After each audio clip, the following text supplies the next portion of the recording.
Welcome to Umbrella Rebellion. I'm Marcy. And I'm Dee. We are finding healing after leaving a cult. We will be discussing abuse and personal experience with the ATI, IBLP, and fundamental churches. Trigger warning. This podcast may contain descriptions of various forms of abuse. Please take care for your safety and well-being while you are listening. If the content becomes too much for you to handle, please turn this off. We hope to expose harmful teachings that lead to and justify abuse, with the hope that those that are experiencing abuse can find support and escape from it.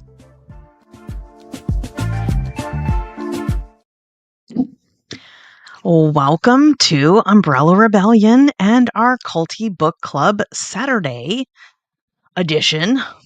We are going to be reading from The Body Keeps the Score today. And we stopped off in the middle of chapter 4, I believe. It was kind of a long chapter, so hopefully we can get that finished today. And just wait a few more minutes and see if anybody else is going to be popping in to listen before we get started.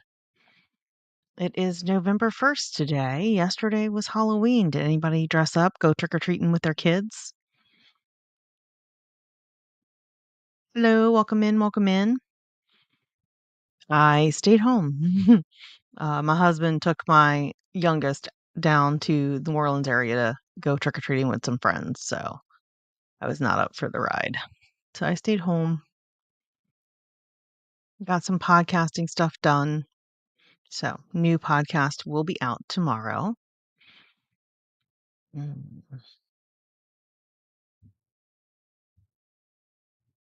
Hey, Boundless.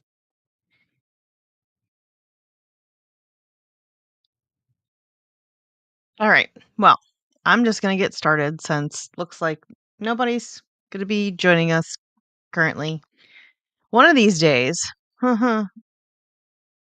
if there's a different time on Saturdays that would work better for y'all, would y'all let me know? Because it's kind of sad sitting here by myself.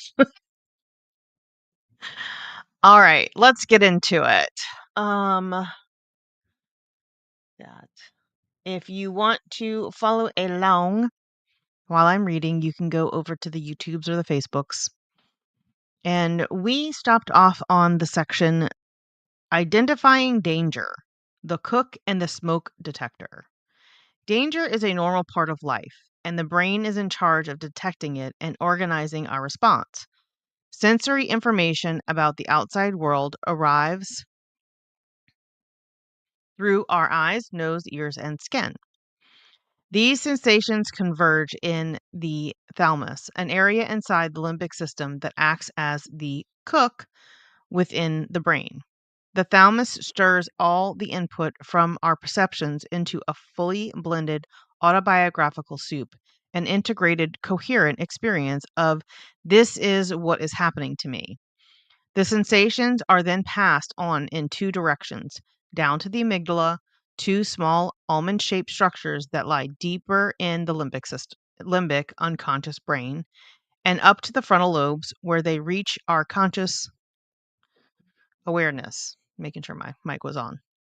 The neuroscientist Joseph Ledoux calls the pathway to the amygdala the low road, which is extremely fast, and that to the frontal cortex the high road, which takes several milliseconds longer in the midst of an overwhelmingly threatening experience. However, processing by the thalamus can break down. Sights, sounds, smell, and touch are encoded as isolated disassociated fragments, and normal memory processing disintegrates. Time freezes so that the present danger feels like it will last forever. The central function of the amygdala, which I call the brain smoke detector, is to identify whether incoming input is relevant for our survival. It does so quickly and automatically. With the help of feedback from the hippocampus, a nearby structure that relates the new input to past experiences. If the amygdala senses a threat, a potential collision with an oncoming vehicle, a person on the street who looks threatening, it sends an instant message down to the hypothalamus and the brainstem. Recruiting these stress hormone systems and the autonomic nervous system, ANS. To orchestrate, forgot to add my goal, which if you are on TikTok, I will be donating any and all proceeds from today's live stream to a local food pantry.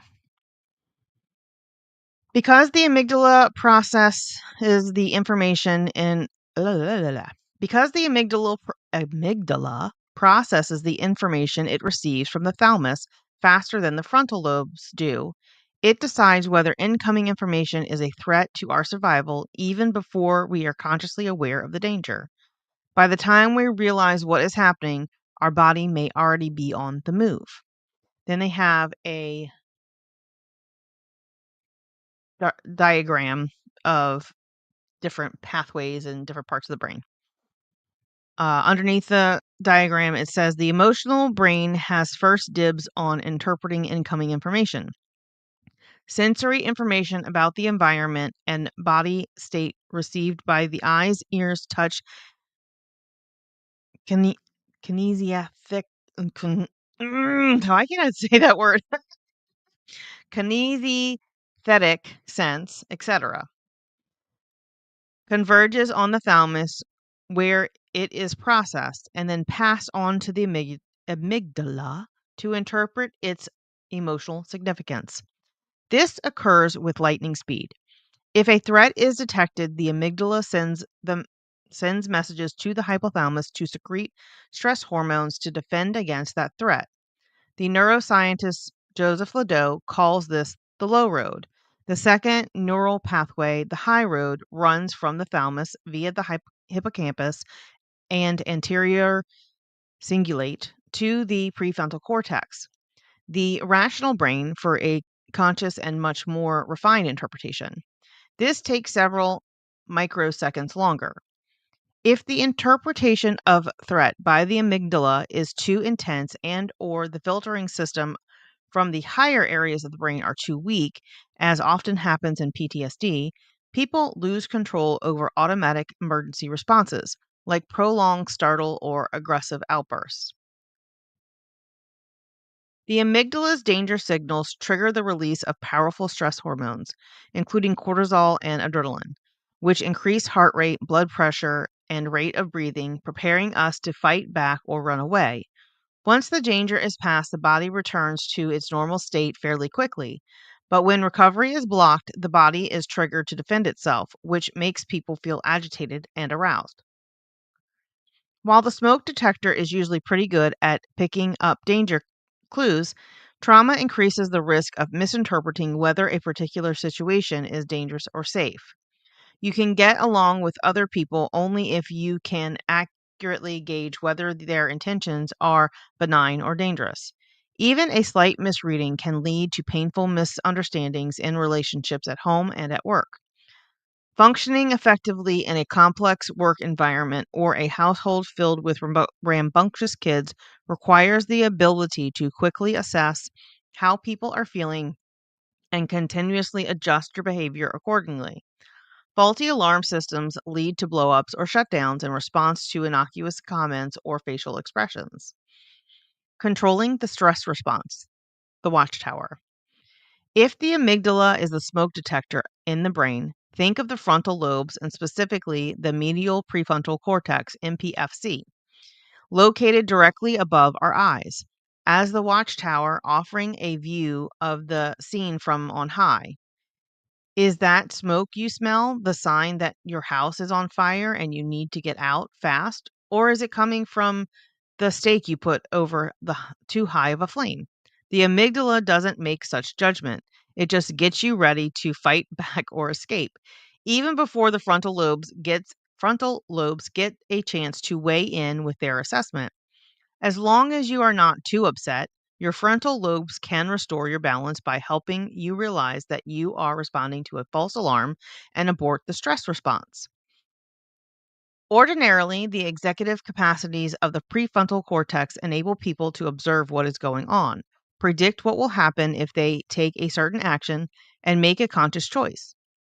Being able to hover calmly and objectively over our thoughts, feelings, and emotions, an ability I'll call mindfulness throughout this book, and then take our time to respond, allows the executive brain to inhibit, organize, and modulate the automatic actions, hardwired automatic reactions pre-programmed into the emotional brain. This capacity is crucial for preserving our relationships with our fellow human beings. As long as our frontal lobes are working properly, we're unlikely to lose our temper every time a waiter is late with our order or an insurance company agent puts us on hold. Our watchtower also tells us that the other people's anger and threats are a function of their emotional state. When that system breaks down, we become like conditioned animals. The moment we detect danger, we automatically go into fight or flight mode. They have another image on the page, and it shows the medial prefrontal cortex and the amygdala, and a cylinder with some arrows. I don't know. Hey, Kit, how you doing? So under the picture of the brain, it says top down or bottom down. Structures in the emotional brain decide what we perceive as dangerous or safe. There are two ways of changing the threat detection system: from the top down via modulating messages from the medial prefrontal cortex, not just prefrontal cortex, or from the bottom up via the reptilian brain through breathing, movement, and touch. Thank you for the likes. In PTSD, the critical balance between the amygdala, smoke detector, and the MPFC, watchtower, shifts radically, which makes it much harder to control emotions and impulses. Thank you for the heart me. Neuroimaging studies of human beings in highly emotional stress. Neuroimaging studies of human beings in highly emotional states reveal that intense fear, sadness, and anger all increase the activation of subcortical brain regions involved in emotions and significantly reduce the activity in various areas in the frontal lobe, particularly the MPFC. When that occurs, the inhibitory capacities of the frontal lobe break down and people take leave of their senses. They may startle in response to any loud sound, become enraged by small frustrations, or freeze when somebody touches them. Effectively dealing with stress depends upon achieving a balance between the smoke detector and the watchtower. If you want to manage your emotions better, your brain gives you two options. You can learn to regulate them from the top down or from the bottom up. Knowing the difference between top down and bottom up regulation is central for understanding and treating traumatic stress. Top down regulation involves strengthening the capacity of the watchtower to monitor your body's sensations. Mindfulness, meditation, and yoga can help with this. Bottom up regulation involves recalibrating the autonomic nervous system, which, as we have seen, originates in the brainstem. We can access the ANS through breath, movement, or touch. Breathing is one of the few functions under both conscious and autonomic control. In part 5 of this book, we'll explore specific techniques for increasing both top down and bottom up regulation. I guess that's why they always tell you when you're dysregulated to breathe, right? That's supposed to help. The rider and the horse. For now, I want to emphasize that emotion is not opposed to reason. Our emotions Our emotions assign value to experiences and thus are the foundation of reason. How different is that than what we learned in the cult about basically we cannot trust our emotions ever because emotions are not facts, or we can't be ruled by our emotions. Interesting.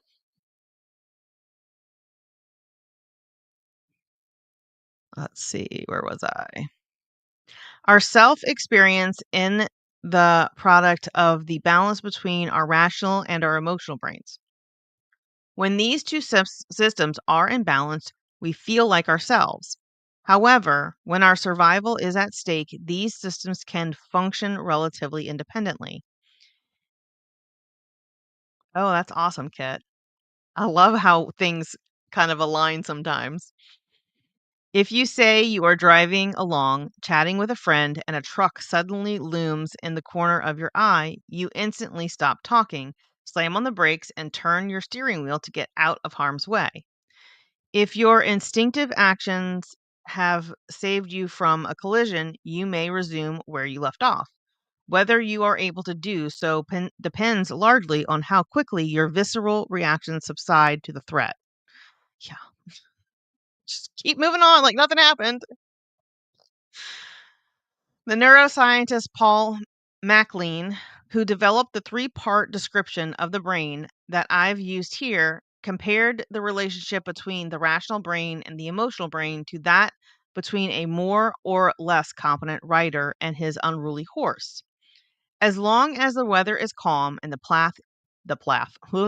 as long as the weather is calm and the path is smooth, the rider can feel in excellent control. But unexpected sounds or threats from other animals can make the horse bolt, forcing the rider to hold on for dear life. Likewise, when people feel that their survival is at stake, or they are seized by rages, longings, fear, or sexual desires, they stop listening to the voice of reason, and it makes little sense to argue with them.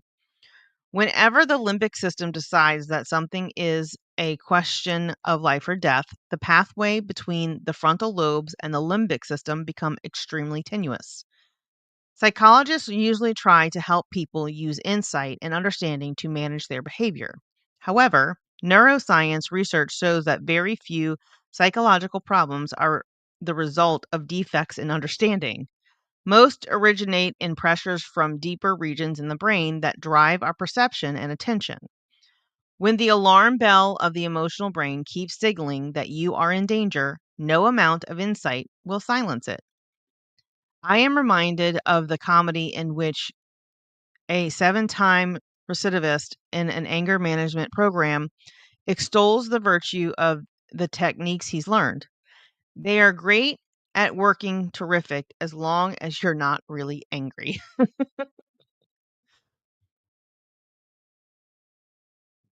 When our emotional and rational brains are in conflict, as we're enraged with someone we love, frightened by someone we depend on, or lust after someone who is off limits, a tug of war ensues. This war is largely played out in the theater of visceral experience. Your gut, your heart, your lungs, and will lead to both physical discomfort and psychological misery. Chapter 6 will discuss how the brain and viscera interact in safety and danger, which is key to understanding the many physical manifestations of trauma. I'd like to end this chapter by examining 2 more brain scans that illustrate some of the core features of traumatic stress, timeless reliving, re experiencing images, sounds, and emotions, and disassociation.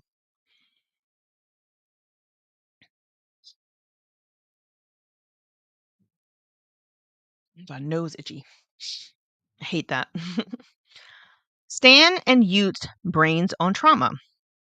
On a fine September morning in 1999, Stan and Ute Lawrence, a professional couple in their 40s, set out from their home in London, Ontario, to attend a business meeting in Detroit.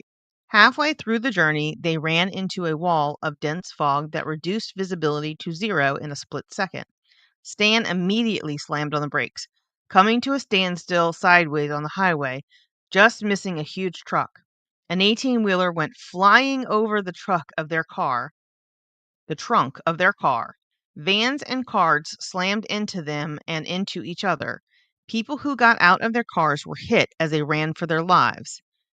The ear-splitting crashes went on and on. With each jolt from behind, they felt this would be the one that killed them. Stan and Ute were trapped in car number 13, of an 87 car pileup, the worst road disaster in Canadian history. Then came the eerie silence. Stan struggled to open the doors and windows, but the 18-wheeler that had crushed their trunk was wedged against the car. Suddenly, someone was pounding on their roof. A girl was screaming, "Get me out of here! I'm on fire!" Helplessly, they saw her die as the car she'd been in was consumed by flames. The next thing they knew, a truck driver was standing on the hood of their car with a fire extinguisher. He smashed the windshield to free them, and Stan climbed through the opening. Turning around to help his wife, he saw Ute sitting frozen in her seat. Stan and the truck driver lifted her out, and an ambulance took them to an emergency room. Aside from a few cuts, they were found to be physically unscathed. That's amazing. At home that night, neither Stan nor Ute wanted to go to sleep. They felt that if they let go, they would die.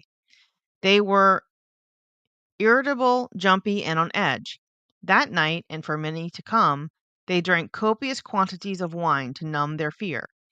They could not stop the images that were haunting them or the questions that went on and on. What if they'd left earlier? What if they hadn't stopped for gas?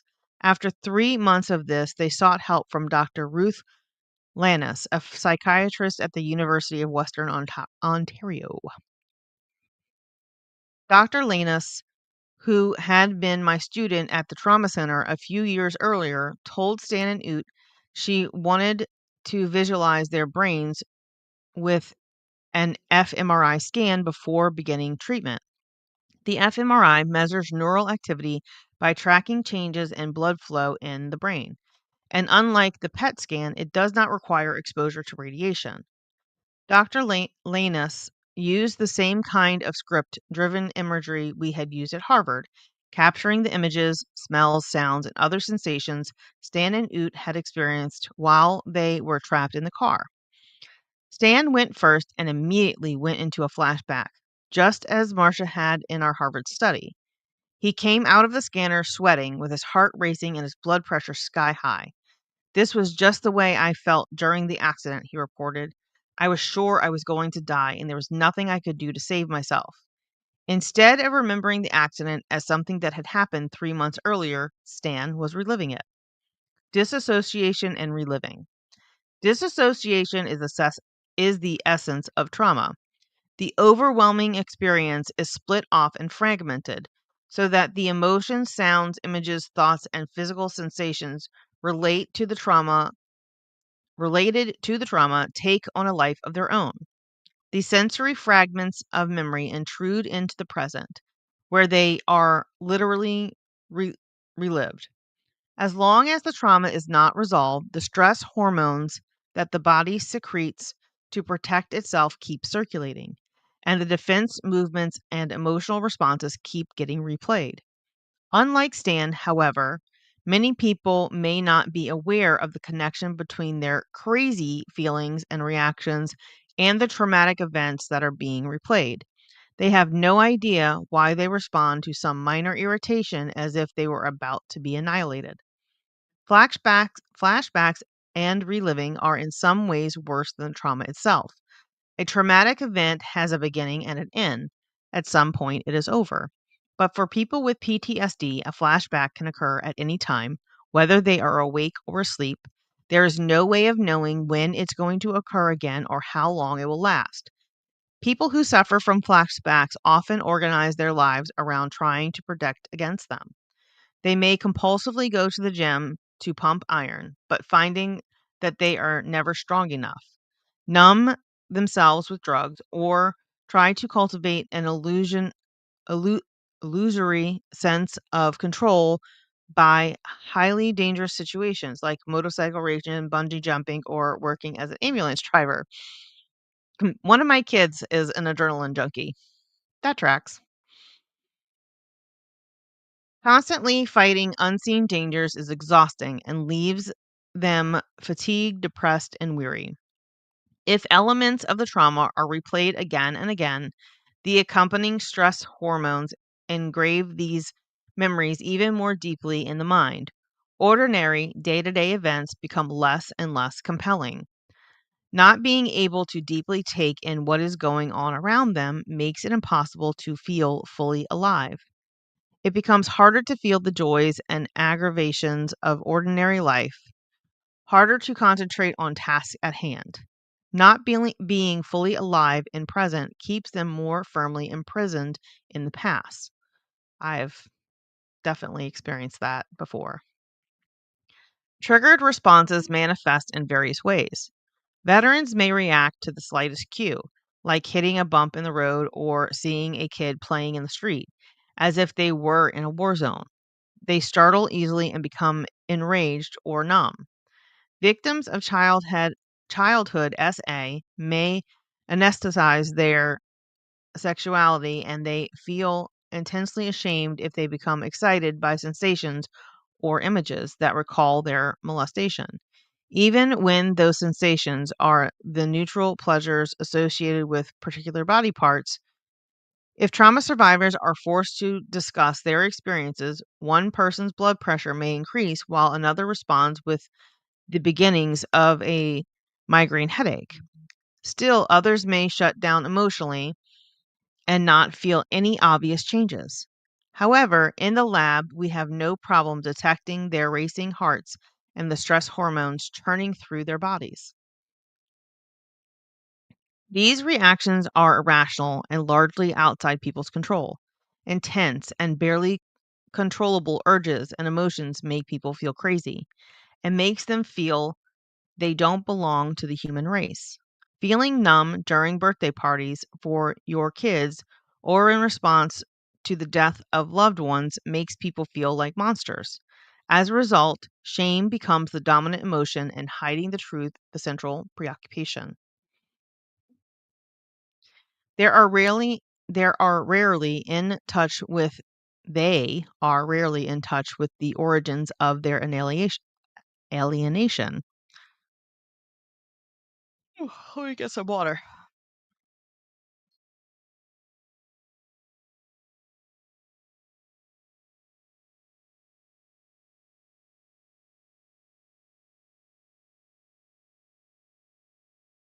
That is where therapy comes in. In the beginning of bringing the emotions that were generated by trauma, being able to feel the capacity to observe oneself online.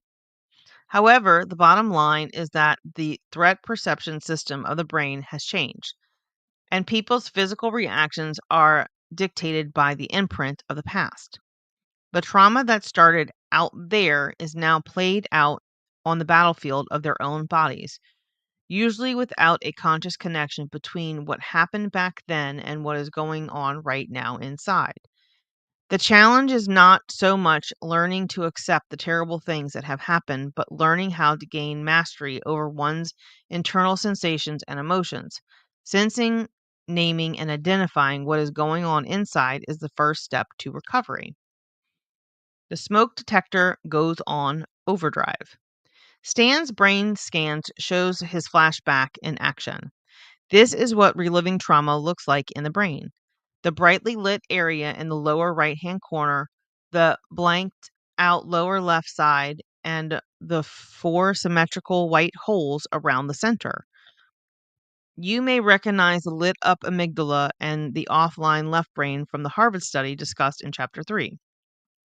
Stan's amygdala made no distinction between past and present. It activated just as if the car crash were happening in the scanner, triggering powerful stress hormones and nervous system responses. These were responsible for his sweating and trembling, his racing heart, and elevated blood pressure. Entirely normal and potentially life saving responses if a truck has just smashed into your car. So I'm looking at the image and they're showing different arrows to different parts of the brain and areas that are either lit up or dull. Interesting stuff. Imagining a flashback with fMRI. Notice how much more activity appears on the right side than on the left. Let me go back. Oh, that is interesting. There's definitely more areas lit up on the right versus the left. It's important to have an efficient smoke detector. You don't want to get caught unawares by a raging fire. But if you go into a frenzy every time you smell smoke, it becomes intensely disruptive. Yes, you need to detect whether somebody is getting upset with you. But if your amygdala goes into overdrive, you may become chronically scared that people hate you, or you may feel like they are out to get you. The timekeeper collapses. Both Stan and Oot had become hypersensitive and irritable after the accident, suggesting that their prefrontal cortex was struggling to maintain control in the face of stress. Stan's flashback precipitated a more extreme reaction. The two white areas in the front of the brain on top in the picture are the right and left dorsolateral prefrontal cortex. When those areas are deactivated, people lose their sense of time and become trapped in the moment, without a sense of past, present, or future. The brain systems are relevant for the mental processing of trauma, those dealing with emotional intensity and context.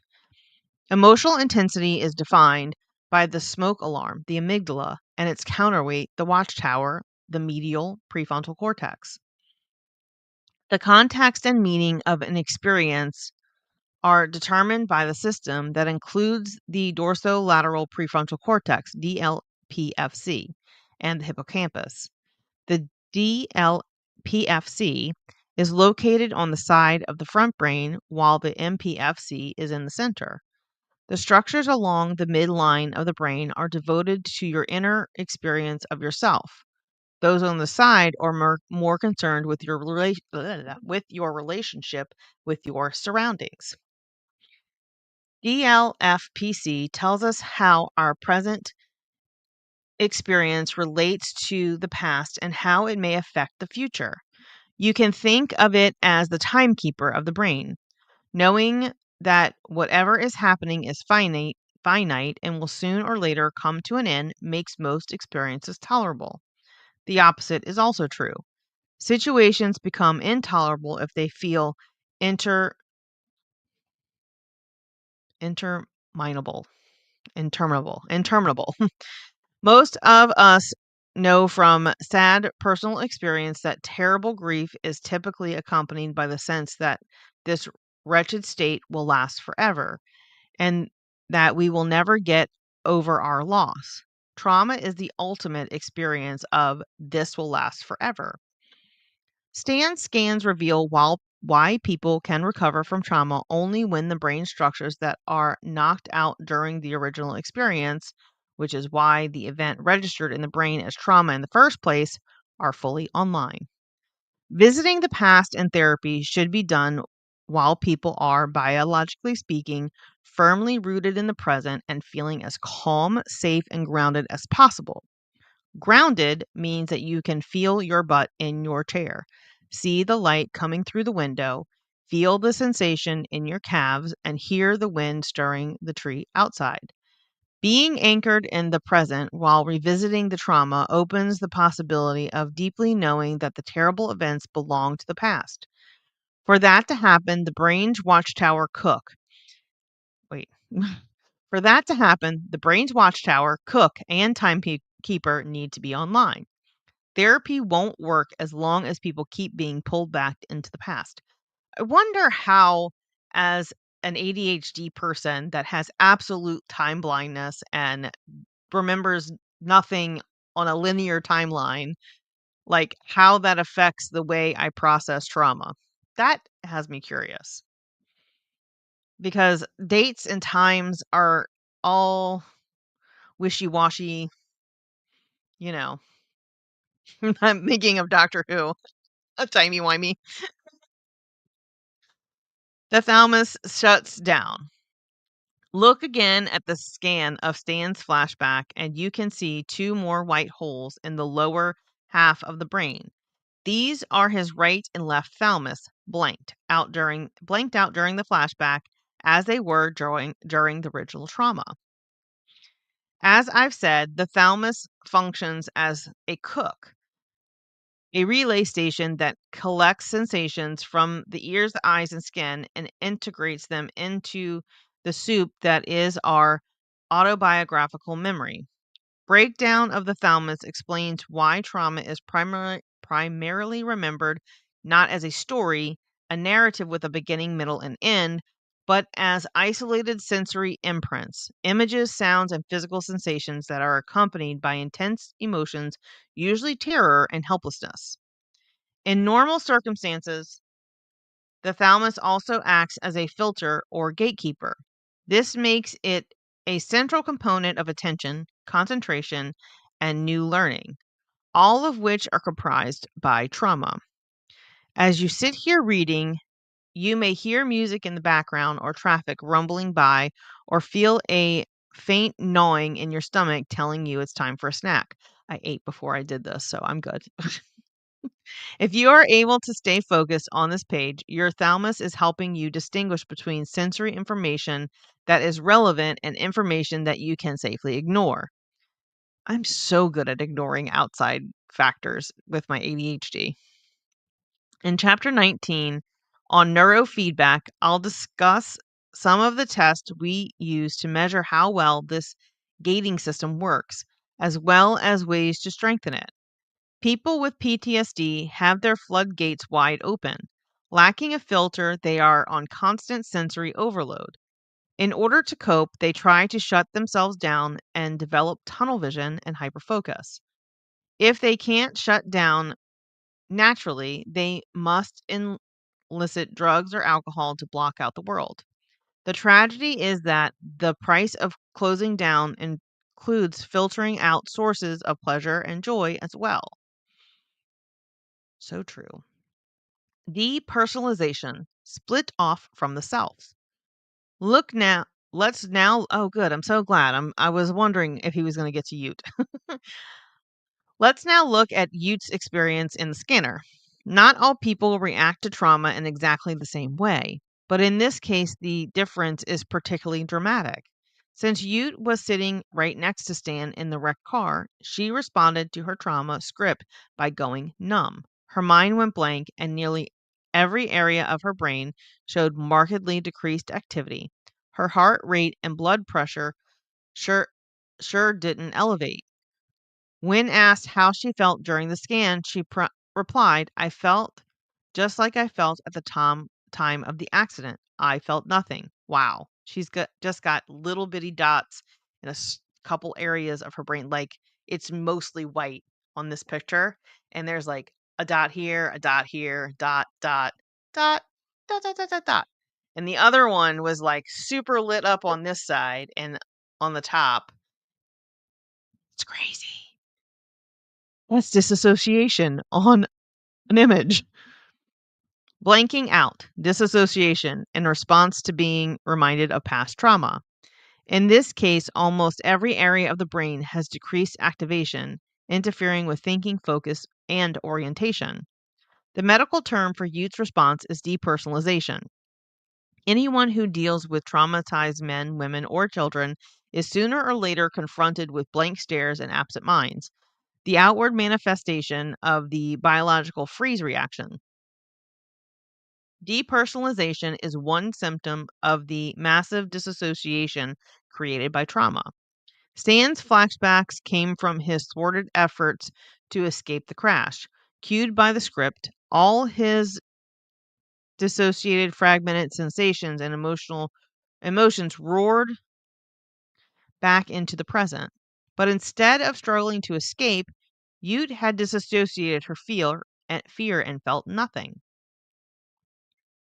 I see depersonalization regularly in my office when patients tell me horrendous stories without any feeling. All the energy drains out of the room, and I have to make a valiant effort to keep paying attention. A lifeless patient forces you to work much harder to keep the therapy alive, and I often used to pray for the hour to be over quickly. After seeing Ute's scan, I started to take a very different approach toward blanked out patients. With nearly every part of their brains tuned out, they obviously cannot think. feel deeply, remember, or make sense of what is going on. Conventional talk therapy in those circumstances is virtually useless. In Mute's case, it was possible to guess why she responded so differently from Stan. She was utilizing a survival strategy her brain had learned in childhood to cope with her mother's harsh treatment. Ute's father died when she was 9 years old, and her mother subsequently went often. um, Ute's father died when she was 9 years old, and her mother subsequently was often nasty and demeaning to her. At some point, Ute discovered that she could blank out her mind when her mother yelled at her. 35 years later, when she was trapped in her demolished car, Ute's brain automatically went into the same survival mode. She made herself disappear.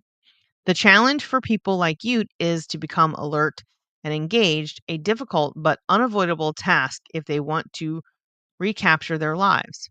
Ute herself did recover. She wrote a book about her experiences and started a successful journal called Mental Fitness. This is where a bottom up approach to therapy becomes essential. The aim is actually to change the patient's physiology, his or her relationship to bodily sensations. At the trauma center, we work with such basic measures as heart rate and breathing patterns. We help patients invoke and notice bodily sensations by tapping acupressure points. Rhythmic interactions with other people are also effective. Tossing a beach ball back and forth, bouncing on a Pilates ball, drumming, or dancing to music. Numbing is the other side of the coin in PTSD. Many untreated trauma survivors start out like Stan, with explosive flashbacks, then numb out later in life. While revealing trauma is while reliving trauma is dramatic, frightening, and potentially self-destructive, over time a lack of presence can be even more damaging. This is a particular problem with traumatized children. The acting out kids tend to get attention. The blanked out ones don't bother anybody and are left to lose their future bit by bit. Learning to live in the present. The challenge of trauma treatment is not only dealing with the past, but even more, enhancing the quality of day to day experience. Our reason that traumatic memories become dominant in PTSD is that it's so difficult to feel truly alive right now. When you can't be fully here, you go to the places where you did feel alive, even if those places are filled with horror and misery. Many treatment approaches for traumatic stress focus on desensitizing patients to their past, with the exception that re-exposure to the with the expectation that re-exposure to their traumas will reduce emotional outbursts and flashbacks. I believe that this is based on a misunderstanding of what happens in traumatic stress. We must we must most of all help our patients to live fully and securely in the present.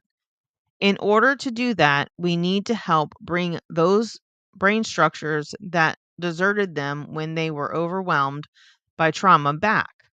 Desensitization may make you less reactive, but if you cannot feel satisfaction in ordinary everyday things like talking, taking a walk, cooking a meal, or playing with your kids, life will pass you by.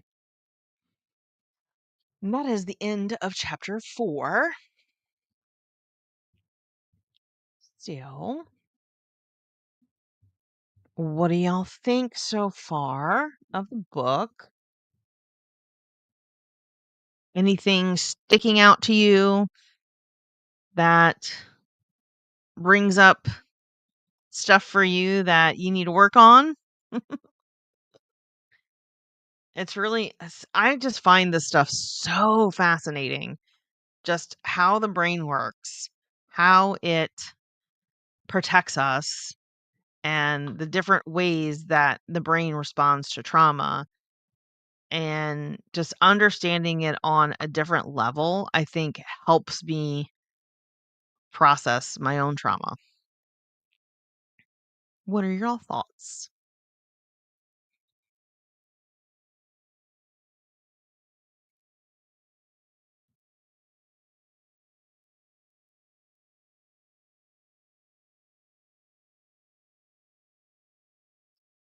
So the last couple of weeks, I haven't had a whole lot of people in the lives. So if there is a day or time that would work better for you to be part of the book club, let me know and I will see if I can make it happen. I'm starting to feel a little bit better, so I might be able to do something on the weekdays. But I just kind of don't want to put that on me right now. We just learned we're going to be EMDR certified before graduation, and that's so cool. Oh, I am so excited for you, Kat. That's awesome. That is definitely something that I want to eventually do. Just I'm not ready for it. So I feel like I need to be um I need to process some current day stuff before I can deal with past stuff, honestly. The brain is so interesting in how it deals with trauma. It is. It really is. It's such a multifaceted thing and it's not simple. It's super complex. And the way that it is different for everybody, it just, I don't know, it helps me have a little bit more, I guess, compassion and understanding for people who respond differently to trauma than I would, and maybe give them a little bit more grace than previous. And I kind of live by the you just never know what somebody's going through. So I usually try not to jump to conclusions when people are reacting. So I'm so glad that this kind of coincides with what y'all are learning in school right now. That's so interesting.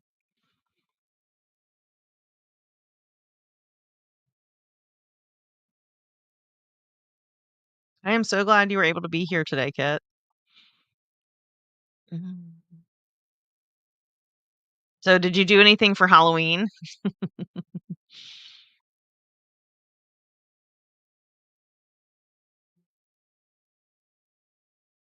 One of these days, I'm gonna have an adult Halloween party and we're gonna dress up and we're gonna have fun. Maybe one of these days. October, November, and December are usually really, really tough months for my whole family. Oh, that's so cool. I'm glad y'all got to do that.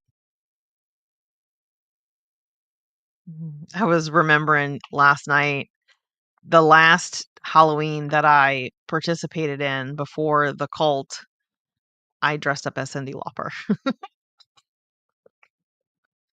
I don't even remember how old I was, like maybe 11, 12. So,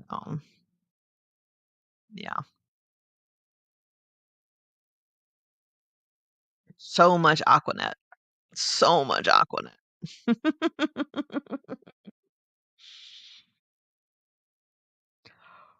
Oh, oh goodness. All right.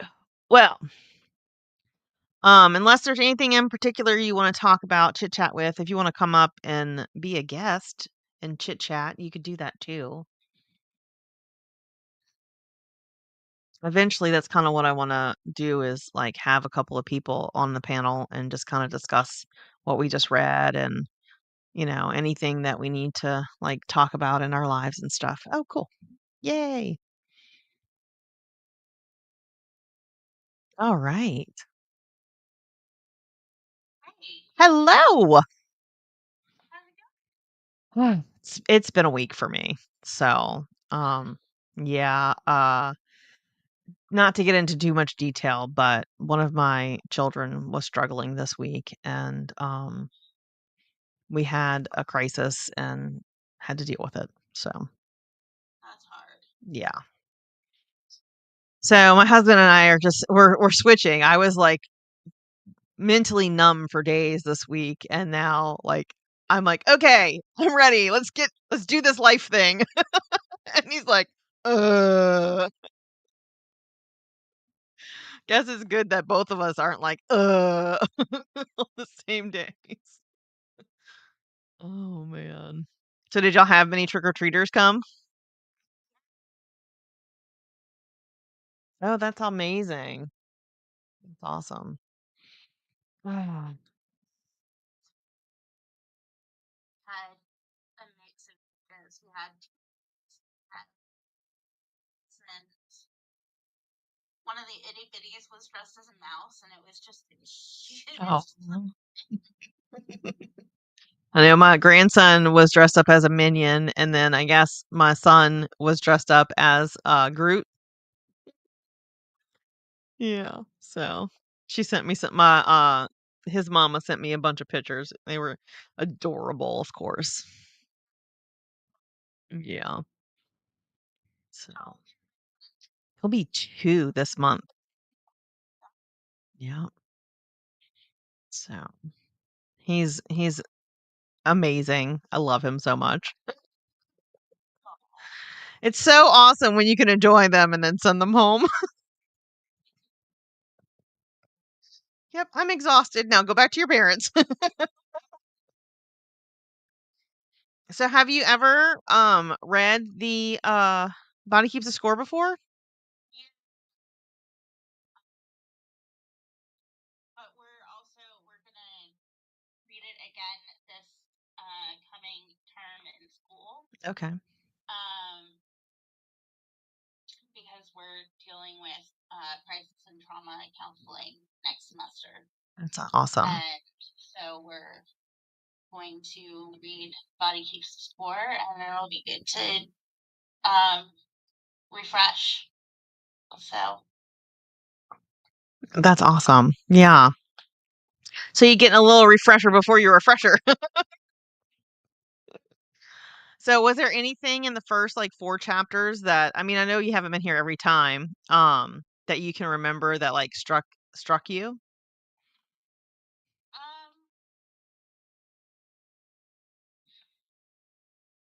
I think that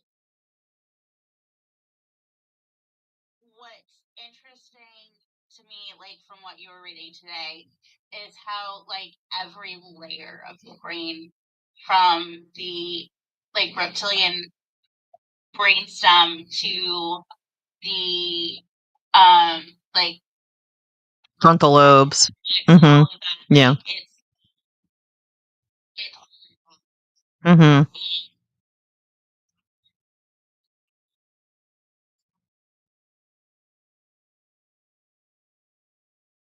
it's just like fascinating to me because it shows how much trauma really does like impact every part of your being. Yeah. And then how when it's stuck in that amygdala space, you know, why you have triggers, right? Like it explains it. And I think that's super amazing like to understand like this is my body's response to trauma, not because there's something wrong with me, but because that's what I was designed to do, right? Mhm. Right. And then understanding, okay, now I need to tell my body that this isn't an immediate fear, right? Yeah. I think that's kind of where, I've done some work in that.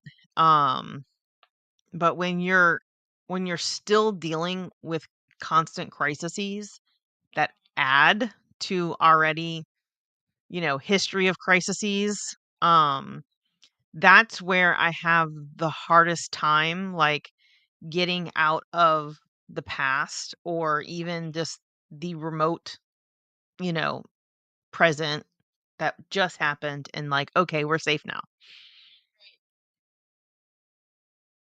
It takes time and I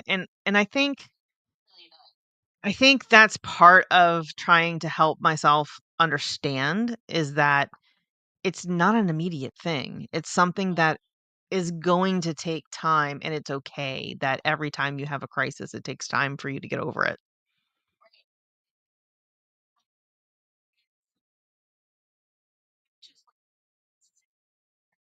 Mhm.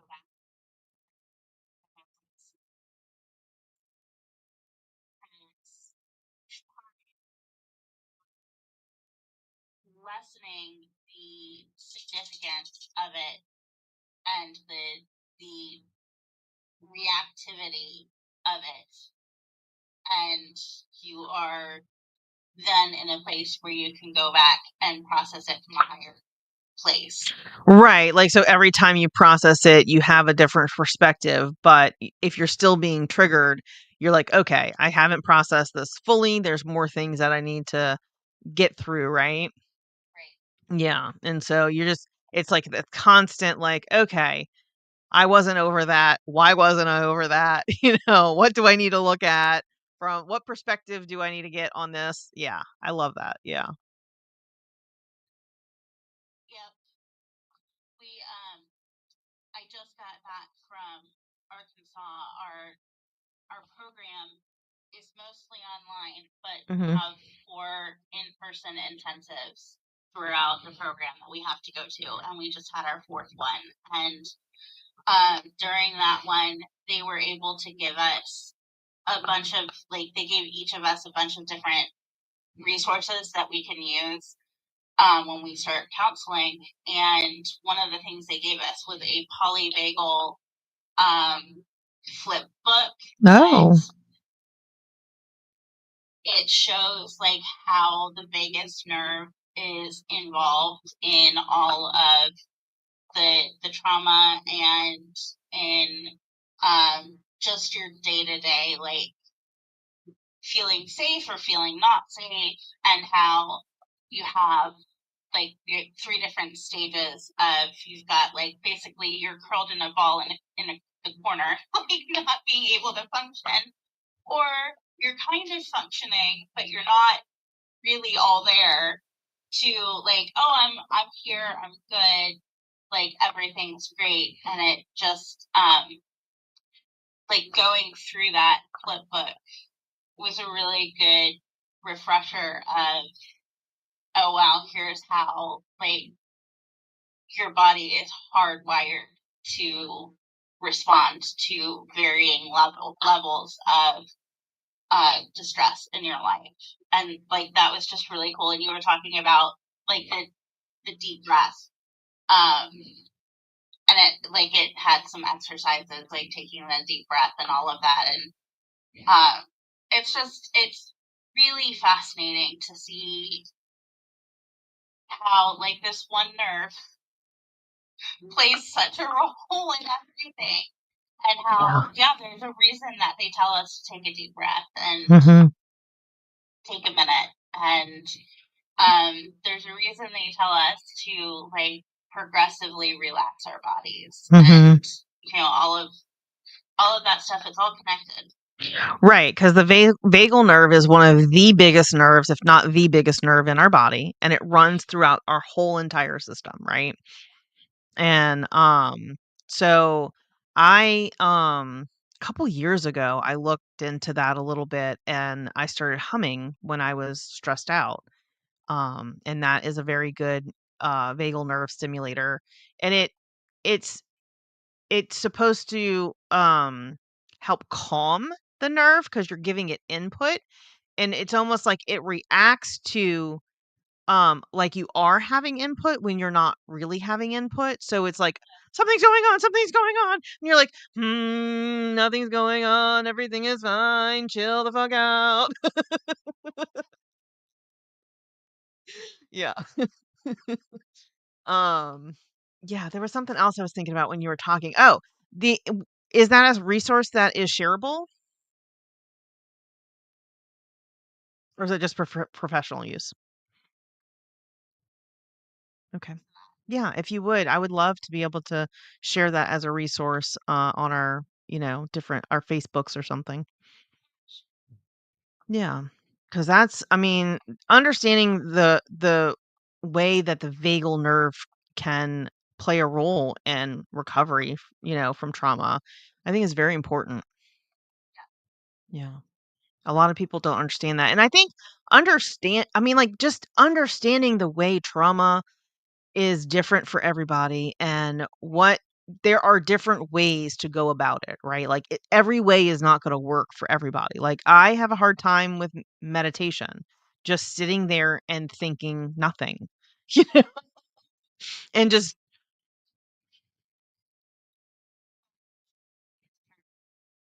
Yes.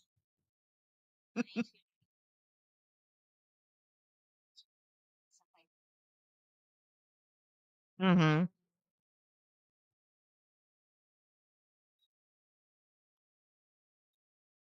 Mhm. Actually research to show that they can be very helpful to people, and I've seen them be helpful to people. Mhm. So I'm having to kind of like Mhm. meditations as a counseling modality for people. That's got to be hard.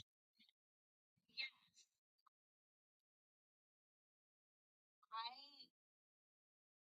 can't recommend going through a counseling program enough. And I was telling my husband a few weeks ago that I think it's such a good thing, even for people who wouldn't necessarily be interested in counseling, because you have to process so much stuff while you're going through it that it helps get to a healthier place, whether you're like, oh, I'm going to go be a counselor or not. So essentially, you're going through the therapy process, learning about therapy. Right. Yeah. I mean, and a lot of times, just knowledge and understanding is what helps us heal, right? So I can see how that would work. There was something else I was thinking about. Ugh, I hate ADHD. Um, yeah, yeah. It's like, oh, I need to talk about this. And then, I don't want to interrupt, but um, so I was trying to think of something that we just read that was kind of resonating. Oh, that adrenaline seeking part, I don't know if you were here for that one, and how a lot of people with some people. Oh, I know what I was going to say is like there's different therapies that can be effective for different people, right? And I understand me the meditating, right? Because the focus was don't just meditate on anything because that leaves you open to, spirit world, right? And bad spirits could get you if you just leave yourself open. And the whole focus on the Eastern type of meditation being evil and bad, and just making it all like taboo, right? And then you start going to therapy and they're like, just meditate. And I'm like, I can't. My body doesn't know what to do with this. And then I was thinking like there's some guided meditations that I can do.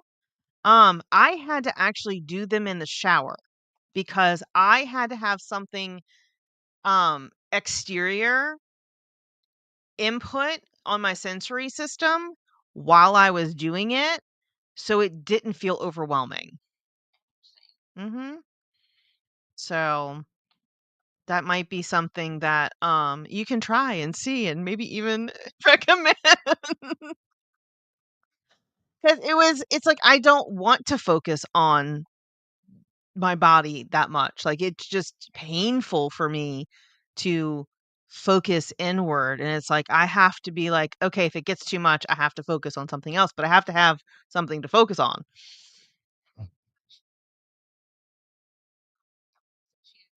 Mhm. Like my body Like, I'm just gonna get exhausted going, "Yep, that hurts. Yep, that hurts. Yep, that hurts." Mm. Mm. just like on it, my baseline is a 6. So if I'm any worse than that, I sure as heck don't want to be focusing on my body. No. No, yeah, that is definitely a component of that meditation thing too, is when you're a chronic illness, it's really hard for us. Yeah. So, well, I did not know that about you. Thank you for sharing. Yeah. So, that we I am going through the process of getting screened genetically for connective tissue disorders because I went to the VA geneticist and they're like, there's something going on in your family. It's just kind of all over the place and we're not sure. So I'm pretty sure there's definitely HEDS in our family. My mom is double jointed and my sister has hypermobility. So um, I just think it's really hard for them to tell at 46 if I have hypermobile joints. And that's part of the difficulty because for me, like, I've gotten to the point where I'm just stiff everywhere. Mm-hmm. And some things are still hypermobile, but most of the major things have gotten to the point where they're just stiff because they've been hypermobile for so long. Yeah. So, Yeah. here's my body. Figure out what you can. Right. It's like not only do we have to process trauma, but we have to process what the heck's going on with our bodies, right?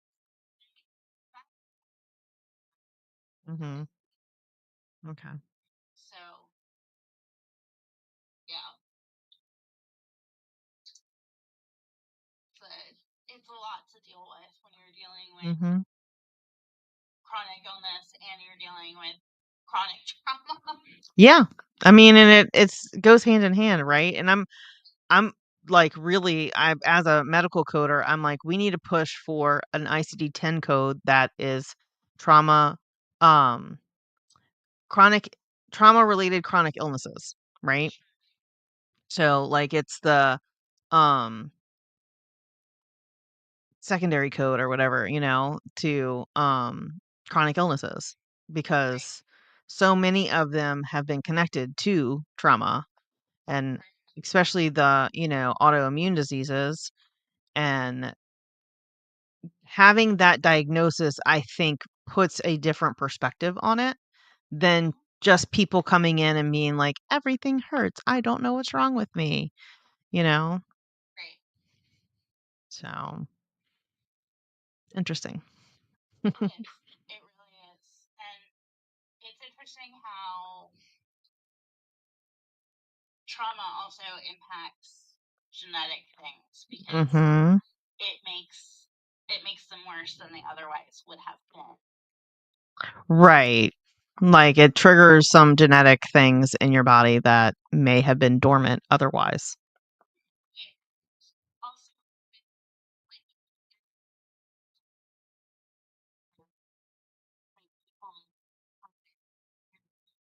to people experiencing it very significantly, Mhm. and with severe trauma in there, it could take what could have been a mild case of EDS to a severe case of EDS. Mhm. Right. Yeah, and I think that, also could play a part in the genetic component of autism as well. Right. Yeah. A lot of those genetic disorders, with trauma seem to exacerbate. Yep. Yeah. Well, it was really good talking to you. I'm so glad you could be here. I'm gonna have to get going. It's been here for an hour. Can't sit much longer or my whole body will hurt. All right. Thanks for coming by, and I hope to see you next week. Bye.